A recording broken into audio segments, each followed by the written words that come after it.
Flicker of Valor, a gift unseen. The sun dipped low, casting a golden glow over the rolling hills. Margaret Ellis steered her sleek Bentley down a winding country road. She'd just left a grueling board meeting, her mind tangled with stress. The city's chaos faded behind her as she sought solace in the quiet landscape. Her designer heels clicked against the pavement as she stepped out. A field of wildflowers stretched before her, their fragrance calming her nerves. She sighed, letting the breeze sweep away the weight of her corporate world. "I need this," she murmured, kicking off her shoes to feel the earth. The dirt was cool beneath her feet, a stark contrast to her polished life. She wandered deeper into the field, her silk blouse catching on tall grass. For a moment, she felt free, until a sharp sting pierced her calf. "Ow!" she yelped, stumbling back, her eyes darting to the ground. A sleek, green snake slithered away, leaving 2 red marks on her skin. Panic surged through her. She knew venom when she saw it. Her hands fumbled for her phone, but the screen mocked her. No signal. "Don't panic, don't panic," she chanted, though her heart raced wildly. She limped toward her car, each step sending fire through her leg. The venom spread fast. Her vision blurred. Her breaths grew shallow. She collapsed beside the Bentley, sweat beading on her forehead. "Help! Somebody!" she cried, her voice swallowed by the vast field. The wind answered with a hollow rustle, mocking her desperation. Her strength ebbed, her body sinking into the grass as darkness crept in. Then a sound, faint at first, like a whisper of hope on the breeze. Footsteps crunched closer, steady and determined, cutting through her haze. Margaret forced her eyes open, squinting against the fading light. A figure emerged, a girl, no older than 12, with tangled red hair. "Are you hurt?" the girl asked, her voice clear and unshaken. Margaret gasped, pointing weakly at her leg. "Snake. Venom." The girl knelt beside her, her hazel eyes scanning the bite with focus. "Don't move," she said firmly, her small hands steady as stone. Margaret's mind spun. How could a child know what to do? "I'm Clara," the girl said, already pulling a scarf from her neck. "My grandpa taught me about snakes. He's a ranger," she added. Margaret nodded faintly, too weak to question, clinging to Clara's words.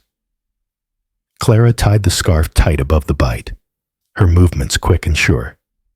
"It's a tourniquet, to slow the venom," she explained, her tone calm.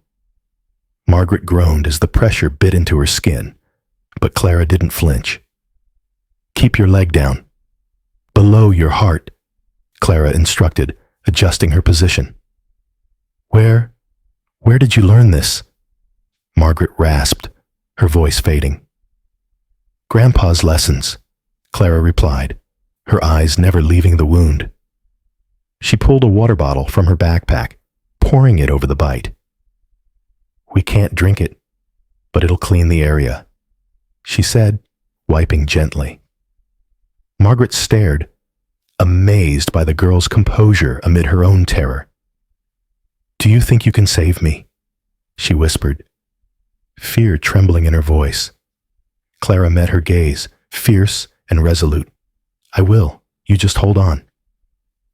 Margaret's chest tightened. Hope flickered, fragile but real. Clara rummaged in her bag, pulling out a thin cord to secure Margaret's leg.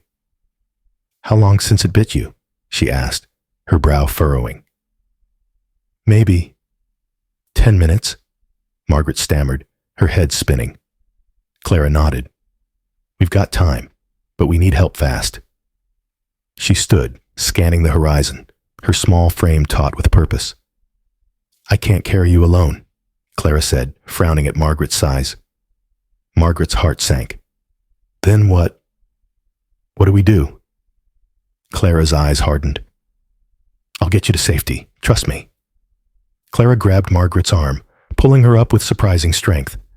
"Lean on me," she ordered, bracing herself under Margaret's weight. Margaret staggered, her leg numb, but Clara held firm, unyielding.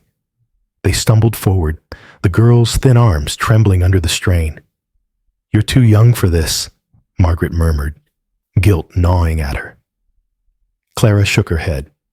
"Age doesn't matter. Helping does." Her words cut through Margaret's fog, sharp and humbling. The field stretched endlessly, the sun sinking below the horizon. Clara's breaths grew ragged, but her steps never faltered. "I won't let you die," she muttered, more to herself than Margaret. Margaret clung to her, marveling at the child's relentless will. "You don't even know me," she whispered, her voice breaking. Clara glanced up, her eyes fierce. "I don't need to. You're here." The simplicity of it struck Margaret, unraveling her guarded heart. Dusk deepened, the air cooling as they pressed on through the grass.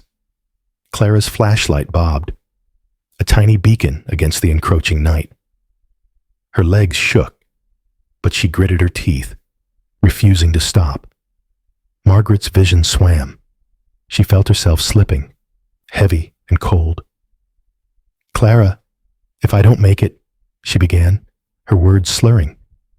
"You will," Clara snapped, her voice a whip cracking through the silence. She adjusted Margaret's weight, her small body straining under the load. "We're close.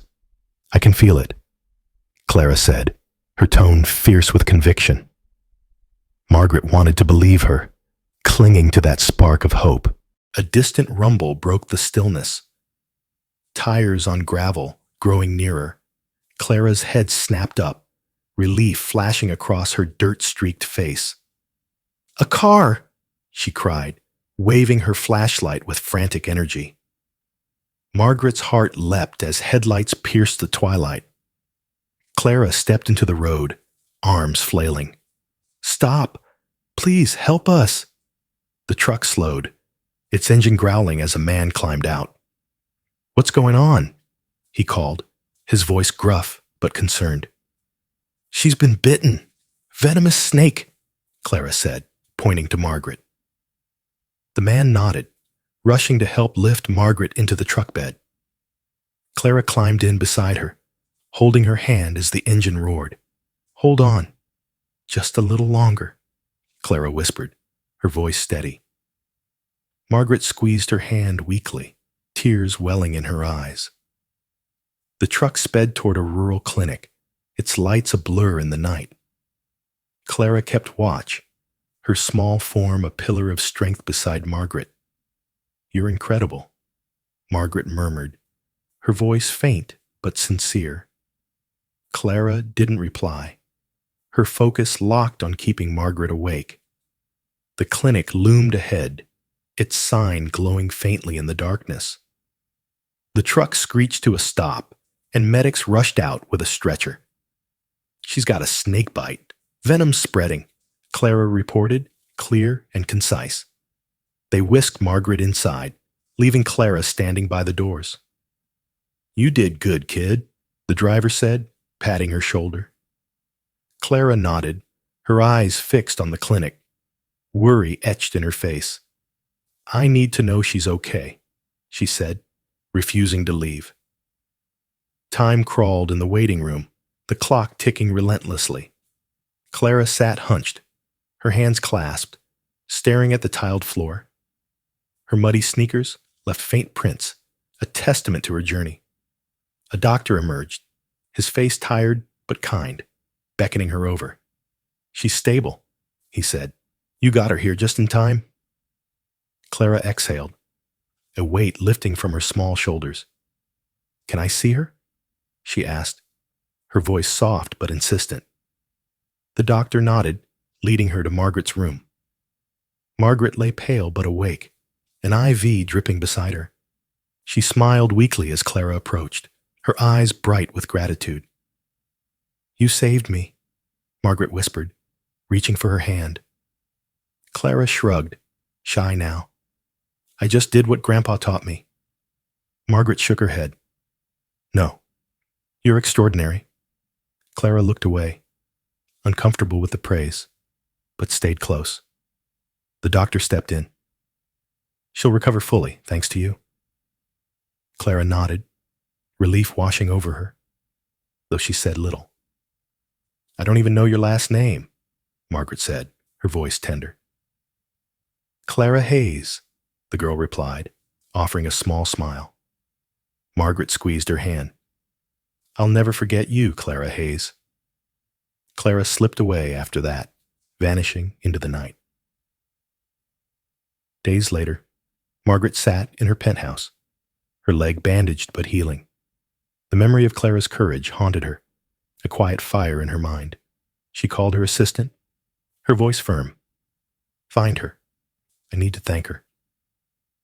It took time, but they tracked Clara to a modest cabin near the hills.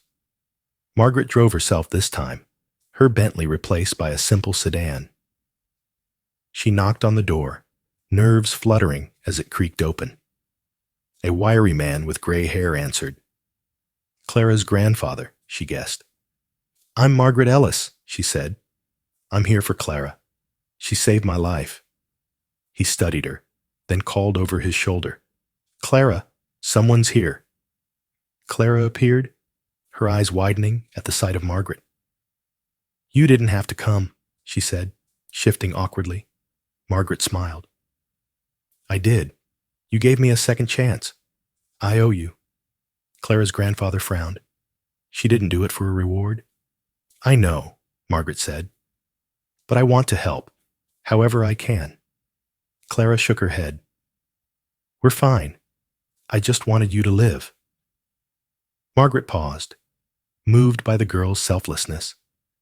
Then let me offer something small, she said, pulling out a letter. It was a scholarship offer, full funding for Clara's education. Clara's grandfather took it, his eyes softening as he read. We don't need charity, he said, but his tone wavered. It's not charity, Margaret insisted. It's a thank you. Clara looked at her grandfather, then at Margaret, uncertain. I just want you to have every chance, Margaret added gently. After a long silence, Clara nodded. Okay, but only if I can help others too. Margaret beamed. That's all I could hope for. Over time, Margaret stayed in touch, becoming a quiet part of their lives. Clara thrived at school, her curiosity blooming with every opportunity. She wrote to Margaret often, sharing dreams of becoming a doctor. Margaret found purpose beyond wealth, inspired by Clara's simple valor. One day, a package arrived at Clara's cabin, a stethoscope, sleek and new. A note read, For the lives you'll save. Thank you, Clara. Margaret Clara held it, her eyes shining, a flicker of her future taking shape. Her grandfather watched, pride swelling in his chest. She's like you, Margaret said during a visit, smiling at him. He chuckled. No, she's better. Years later, Clara stood in a white coat, a healer in her own right. Margaret, older now, watched her graduate, tears in her eyes. A snakebite had bound them, but kindness had forged something deeper. Their story lingered, a flicker of valor, a gift unseen, forever felt. If you like this story, please give it a like. Subscribe to our channel. Your support keeps us sharing tales like this. We're so grateful. See you soon.